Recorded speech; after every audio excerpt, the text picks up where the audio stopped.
Hello and welcome to Sustain, the podcast where we talk about sustaining open source for the long haul. Who are we? Where did we come from? Where are we going?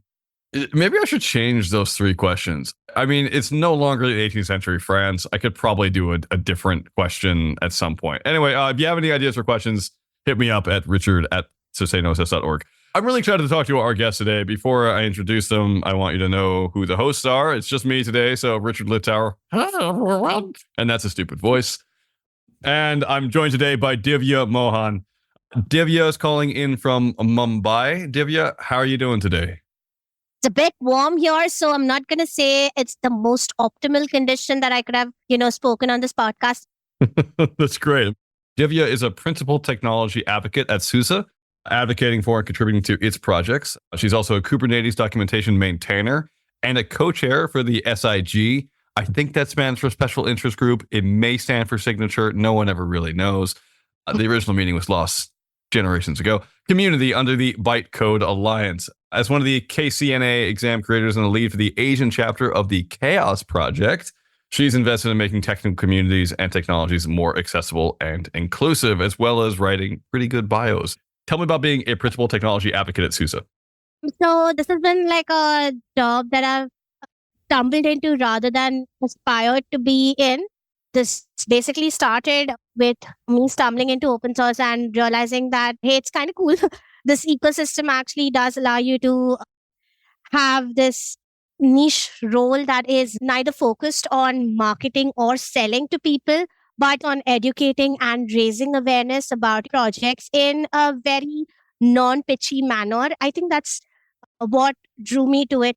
I love speaking to people to learn more about what they're working on and to enable them to use technology to better their lives. Rather, as a principal technology advocate at SUSE, I think I empower people to do that. It's truly been my good fortune.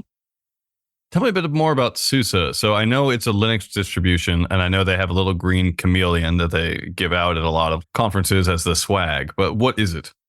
So essentially, SUSE, like you already said, is very well known for its Linux distribution, but they've branched out in the cloud native side of things. And there's also SAP and Edge as business units that we have. And we spearhead technology innovations in those sides of the sphere as well. But primarily, yes, we are known for our Linux distributions. So when you are working as a principal technology advocate, are you out there advocating for SUSE? Are you advocating for the cloud data projects that you're working on? I'm curious what the technology advocacy team looks like at SUSE. Are you the only one? So as a contributor or as like the individual contributor level, I was the only one till April. And now we have a new addition to the team, which I'm very happy about. But essentially what we do is create awareness materials. And by awareness materials, that could look like a lot of things. You could have live streams, you could have courses around the technology that we create and build. So anything around any of our projects. I have grown into the role that I am in right now. I've started like actively advocating for and looking at other areas as well. Since I am dealing with only the open source projects and I do not actually look at the product side of things, it's very important for me to understand the nuances of each of the projects that we work with, primarily because every project at its core is very different from a community and from a technology perspective, from both of them. So that's part of my job. What are these communities like? How many people are working on these open source projects? What's it like to work with the communities of open source coders? Are they all being paid by enterprise companies to work on these sort of cloud native projects? The people who work within these projects or who are termed as maintainers are employees of SUSE. So any of the people who actually are maintainers of the cloud native or our Linux distributions are employees of SUSE. That's how we start off the projects. And essentially, we end up soliciting the wider open source community to partake in our project so that we have more diverse perspectives come in. Without the whole community chiming in and contributing to the project, and just by making the code openly available, there's not going to be a lot of progress made. So we invite folks from the wider community by donating projects and having them housed under a central foundation like the CNCF, for example. So cloud native projects like K3S or Cube Warden or Longhorn, we've donated them to the Cloud Native Computing Foundation, and we invite contributors to come and help us further the roadmap of the project and chime in on the roadmap far as possible so that we can actually build out that community and that project in a way that's conducive for everyone. SUSE is a large company that has enterprise scale and enterprise funds, which it uses to pay developers to take some projects, sometimes acqui-hire, sometimes built in-house, and work on them. And occasionally open source those projects so that more people from who knows where can come and donate diversity or donate thoughts or donate time to those projects. But you're not actually expecting that to happen because the core maintainers are always paid. So yeah, our projects are inherently open source. We do not just have all of our projects built internally and then we open source them. We release like from version 0.1 or whatever, we have worked on open source projects. We do throw it open to the public to contribute and chime in. That is, we are welcome to contribution. So we have like, for the Linux side of things, we have the open SUSE community that is very active. But yes, the core maintainers are within SUSE, and we start off as open source projects inherently. We do not like open source them at a later stage. There is enterprise offering that is related to the upstream projects that we sort of build in the open source space, but that is a paid value offering based on support and services that we offer. Okay, cool. That is helpful. It helps me understand a bit more about how SUSE is placed. Now, your hat is really interesting because not only are you a tech advocate, dev advocate for SUSE, you're also a member of CHAOSS Asia. So CHAOSS is an awesome project. We just had some CHAOSS people on the last podcast, Dawn Foster, Elizabeth Barron. Tell me a bit more about CHAOSS Asia. Obviously, you're calling in from India, but I'm curious about who's there and what's the difference. CHAOSS Asia is not a relatively new chapter. It's been around for a bit. In fact, it was one of the first chapters to be regional chapters to be conceptualized for the Asian audience of the CHAOSS project. And it initially started out as a chapter that was scoped to China and nearby regions. Due to like not a lot of activity, I realized that it could be helpful to sort of broaden the scope and reboot the chapter to gain more perspectives and bring in more diversity of thought to the initiatives that we were working on. I'm trying to foster partnerships across the board with people across Asia, whether it be in China, Japan, Taiwan, Vietnam, etc., to bring in their perspectives. And the idea is that it is not something that I started. It is building upon previous efforts. And honestly, huge and major props to Jaya, who actually started this chapter and brought it to the position it was in till last year from where I took over. So I know that some organizations, RISA does this in particular, have multiple calls at different time zones to enable other people to show up. And so this is often one way where you have regional chapters. You have, say, the Asian time zone where people from Asia can be there without having to wake up at 3 a.m. Besides that, what does CHAOSS Asia do? What are its initiatives? I'd rather actually start out by talking about goals. So one of the major goals that we have is to discover the unique challenges of open source communities in Asia, because Asia, as I've come to know it, is a very, very culturally, linguistically, and regionally diverse continent. So creating initiatives around those challenges is one of the things that we're very passionate about. And one of the things that we're trying to do is to build out a database of open source communities in Asia. Now, this might seem like a very easy, narrowly scoped project, given that it's just Asia, right? How hard can it be to gather a list of open source communities in Asia? But as it turns out, it's pretty hard. That's one thing that we are doing currently.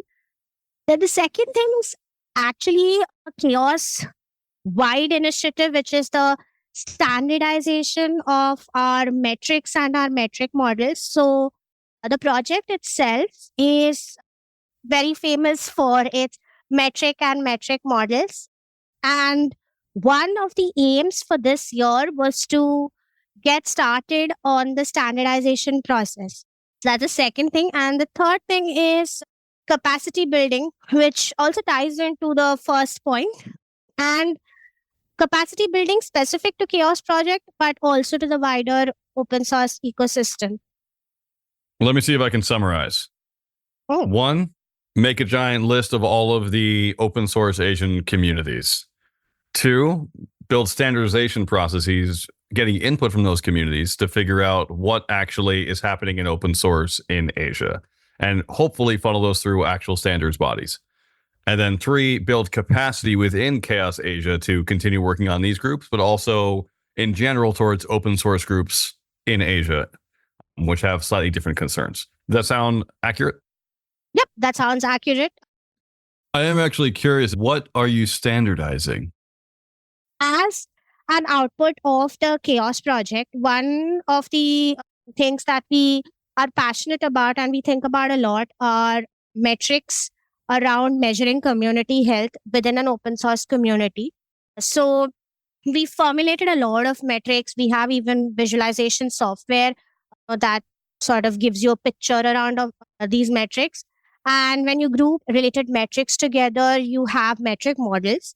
Now, when we were talking and discussing about this earlier on with respect to adoption, a major concern that came up from the Asian diaspora was around how you could have that trusted seal of authority when or verification that these are indeed metrics that signal trust and that signal community health in the larger context. So that's when the discussion of like, hey, can we have this standardized or can we have this signed by some intermediate authority as, hey, this is a trusted thing? The process was initiated earlier this year. We just sort of began our process by reaching out to the Joint Development Foundation and understanding what exactly does it take to convert whatever is on that metric and metric model stage into a standard. So I can see that you're trying to standardize the CHAOSS metrics and also the models, and you're putting it through the ISO, the International Standards Organization. Tough question here. You say that the standards is going to help give trust to the community. It's going to help people understand where this is coming from and be able to rely on it. Why do you think that's the case? For me, open source is all about putting stuff out there and having trust come from the community, not from a standards body. That's one of the great things about open source. Why do you feel like a standard would actually improve trust as opposed to just creating a lot of legwork?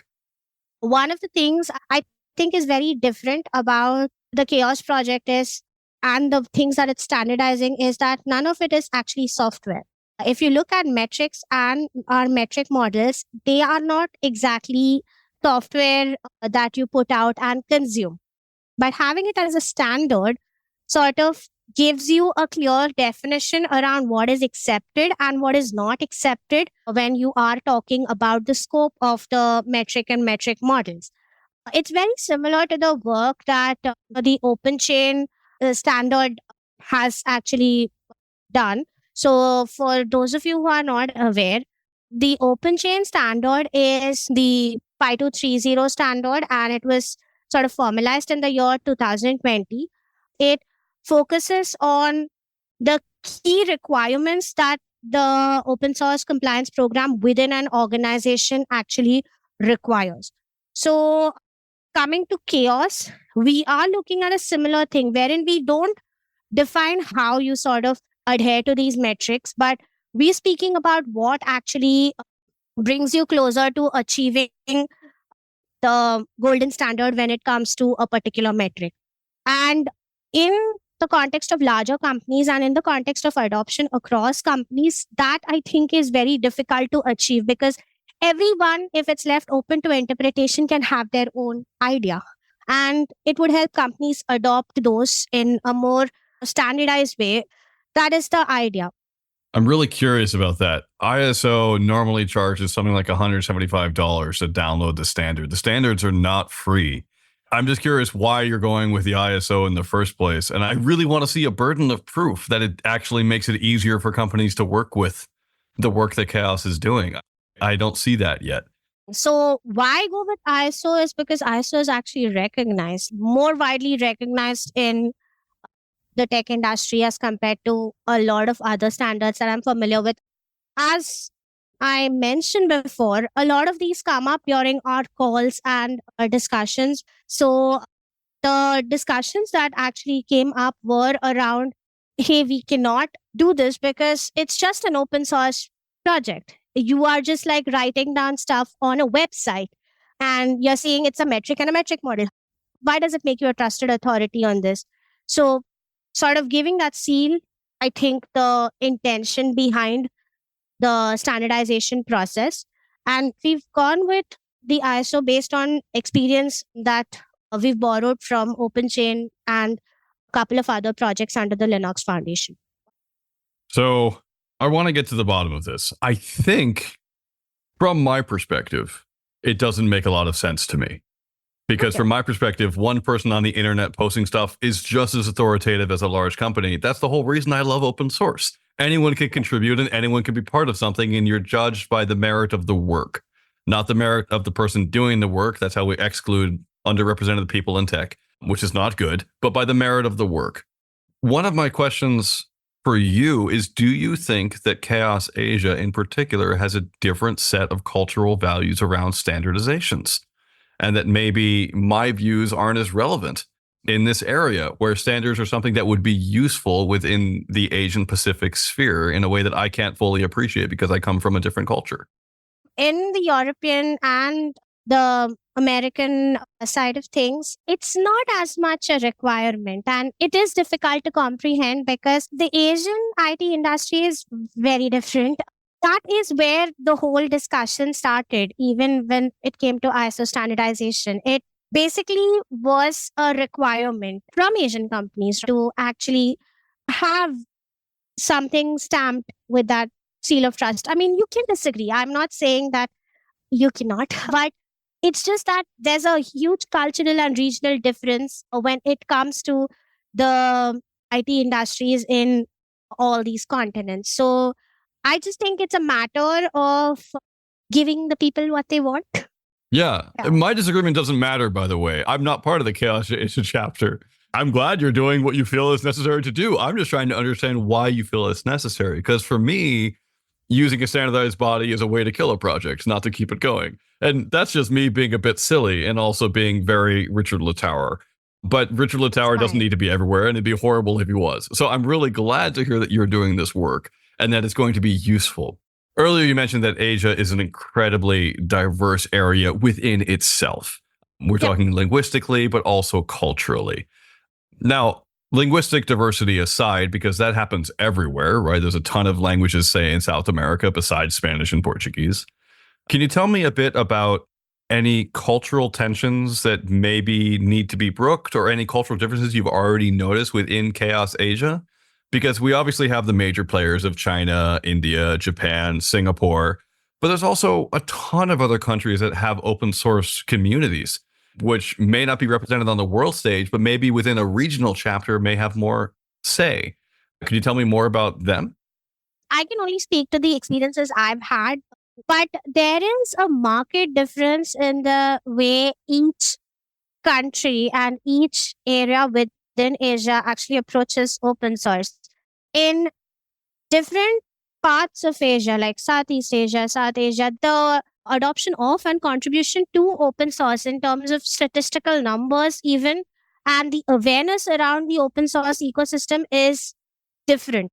The second thing I would say is that in various countries, the support from governmental organizations and even from business actually is different when it comes to open source projects. Now, many countries have very robust programs that spearhead many open source projects within the DPG DPI, which is digital public goods and digital public infrastructure ecosystems, and look no further beyond that. But then there are some that actually have great frameworks for building out local ecosystems, but do not really leverage open source in their DPG DPI. So there is a market difference across various countries for that. And the third thing is, again, very much related to the awareness bit of it, FOSS education and capability building. A lot of the countries, some do not have formal FOSS education or research around FOSS education. Like I know that there are certain research organizations focused on this, but academic research and organizations that focus on FOSS education, like how you would probably have formal education in, say, computer engineering or electronics engineering, it's fragmented.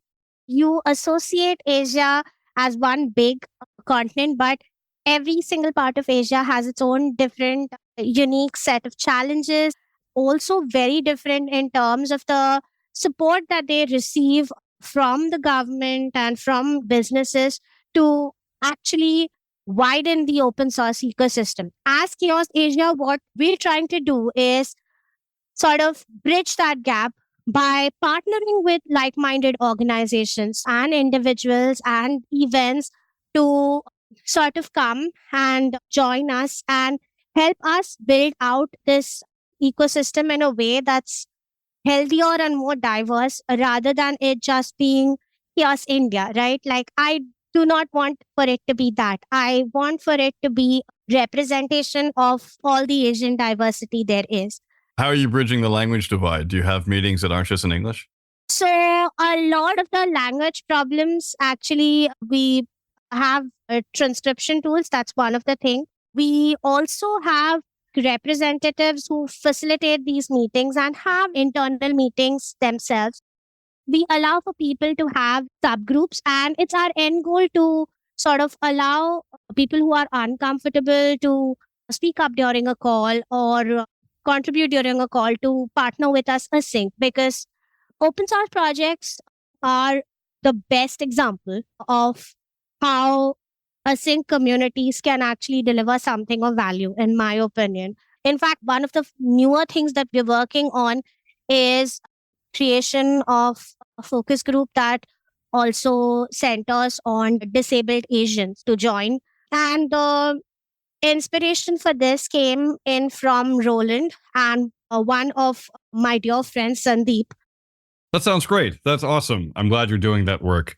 I have a small clarification question. You've mentioned Asia Pacific a few times during this podcast. Is Chaos Asia also supposed to include Oceania, Australia, New Zealand? I want to include them, but there's just Roland tuning in from that side of things. So, I mean, I don't know if like people are interested in joining in, the more the merrier. If there are more people, if there is interest, I would be happy to help out in building community there as well, or expand Asia into Asia Pacific. But currently it's Asia and one Roland from Australia. Cool. So yeah. Yeah, it's really unfortunate. I was at Kiwi PyCon in Wellington this weekend, and there was no one there. Out of all the 250 developers who were at the conference, not a single one of them was a developer at the conference. I'm trying to jest here. It's not really working. There are people in Oceania. I hope they also get involved in this really cool work. And that's really exciting. That's great. I'm glad to hear that things are progressing and that you're doing this stuff. I'm also glad to hear about the disabilities working group that might be coming. That's a bit nascent. I hope other people join in. Transcripts are important, and I should definitely make transcripts of these podcasts. But you're really good at thanking other people, which is reminding me that we are actually running up on time. So I do want to wrap up here. Obviously, you can hear more about CHAOSS at chaos.community online. And you can go check out there and how to join in on the CHAOSS Slack and so forth. Divya, where can people learn more about you and listen to you online? Where do you normally post? All over the internet most of the time. I'm a forever online person. So Twitter, LinkedIn, Mastodon, wherever you can find a social media platform, I'm probably on there. But LinkedIn and Twitter are the best way to reach me if you have things to discuss. Really sorry to hear that you never sleep. But that's great. You can also find those links in the show notes, everyone. And do follow up with Divya if you have any questions about CHAOSS Asia or anything else, or SUSE. But don't leave yet. At the end of every show, we have Spotlight, the part of the show where we give back and thank other people, projects, or things that we feel just need some light shed on them. My Spotlight this week is a bit sad. Stephen Thorpe was an iNaturalist contributor who contributed almost 100, I think 84 at last count, identifications to my observations in New Zealand. Very well known and loved within the New Zealand entomologist community and on iNaturalist, where he made thousands and thousands of identifications. He did this every single day as a freelance entomologist in Auckland. And unfortunately, he was killed in what I think was a random act of violence in Auckland while he was on his normal daily trip looking for insects. So he passed away last Saturday. And yeah, this has hit the community very, very hard. And so Stephen Thorpe, I just want to say that you were very helpful. Stephen Thorpe's iNaturalist profile had a really interesting prescient note saying that it is my intention that all of my observations remain on the site in the event of my death, which was kind of awesome. That is there. So it's great that his work continues to be seeded into the world and could help future entomologists and iNaturalist users. But Stephen Thorpe, thanks for all of your work. That's my spotlight for today. Divya, what is your spotlight? So I want to spotlight Savita Raghunathan.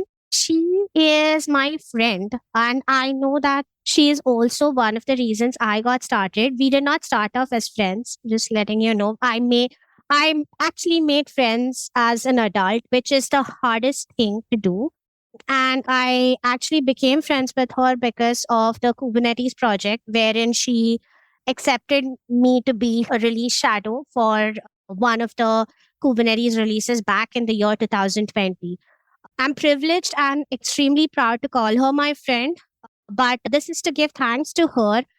I know I've given thanks to her for a lot of things, but if she hadn't selected me to be on that cycle, I probably would not have been where I am right now. So major thanks to you, Savita. I hope we can meet sometime soon. All right. Thank you so much. Sounds like a great spotlight. Listeners, I hope you've enjoyed this podcast. If you have, there are a few things you can do. One, you can go and look at the show notes online. You can get all the links that we've dropped here in the chat. You can learn more about where you can contact Divya in the future. Two, you can donate. Go to opencollective.com/sustainoss and give money towards this podcast, which does not come or for free. You can also contact me at richard@sustainoss.org or podcast@sustainoss.org to have suggestions, queries, thoughts. You can go on our discourse and chat about this podcast and others, or you can go on Mastodon, LinkedIn, etc. And of course, share it. Share that you listened. Sharing is caring. So thank you so much for listening here. And Divya, one last time, Dhanyabad. It was great to have you on. Thank you so much for joining us today, and good luck with CHAOSS Asia. Thank you so much for inviting me.